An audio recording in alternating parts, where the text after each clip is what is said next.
Gemoroyni birinchi, ikkinchi, uchinchi va to'rtinchi bosqichlarini farqlari nimadan iborat va davolash usullari qanday bo'ladi ular?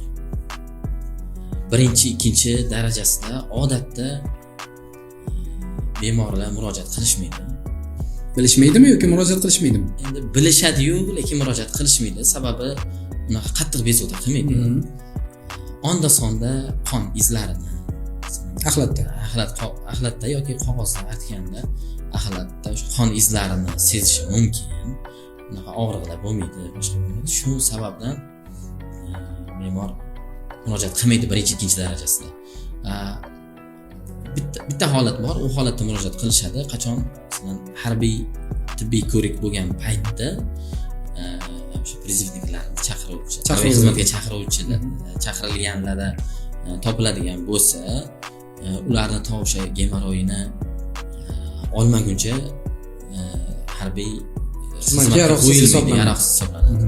O'shanaqa paytda ularni murojaat qilishadi shunaqa holatda. Odatda mana shu kecha kunduzda 3-4 daraja gemoroylar bilan faqat shikoyat qilishadi.